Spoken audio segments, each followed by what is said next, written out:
જય હિન્દ. મારું નામ અખિલ ચોટલિયા, વિસાવદર વિધાનસભા યુથ કોંગ્રેસ પ્રમુખ. ઘણા દિવસોથી સોશિયલ મીડિયા ઉપર એક રેકોર્ડિંગ વાયરલ થઈ રહ્યું છે ભેસાણના ચણાકા ગામનું, જેમાં ભાજપના કાર્યકર્તાઓ વાત કરી રહ્યા છે કે ભાઈ જે અમુક કોંગ્રેસના કાર્યકર્તાઓ છે, કોંગ્રેસના મતદારો છે, એમના નામ આપણે કમી કરી નાખીએ, જેથી કરી અને એ આવતી તાલુકા પંચાયત, જિલ્લા પંચાયત કે ગ્રામસભા એક પણ પ્રકારની ચૂંટણી ન લડી શકે. આવી નીતિથી એ લોકોએ કોંગ્રેસના નામ કમી કરવા છે.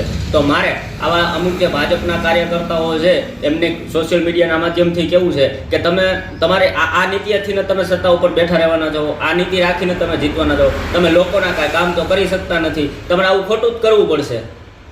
તમે એટલે અને ક્યાંક ને ક્યાંક આમ આદમી પાર્ટીનો સહારો તમે લઈને જીતી રહ્યા છો કે કોંગ્રેસને એથી બેહાડવા માટે આમ આદમીને ઉચકાવીએ, પછી તમે ભાઈ ચણાકા ગામમાં આમ આદમી પાર્ટીનો એક કાર્યકર્તાનું નામ કમી ન કર્યું. તમારી ભાજપની આમ આદમીની પાર્ટીની ગુચલ છે, અમને ખબર જ છે બધાને. અને લોકો એક વાત છેતરાય છે, આગળથી લોકો નથી છેતરાવાના.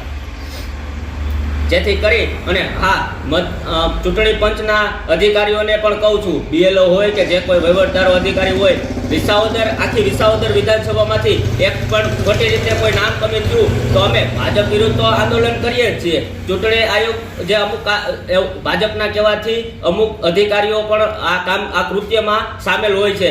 જે આવા કૃત્યમાં સામેલ હોનારા અધિકારીઓને પણ કહું છું કે જો કોઈ પણનું નામ ખોટી રીતે વિસાવદર વિધાનસભામાં કમી કરવામાં આવ્યું તો તમને પણ તમારા વિરોધ પણ અમે ઉગ્ર આંદોલન કરશું. જય હિન્દ, જય ભારત, ભારતીય એકતા જિંદાબાદ.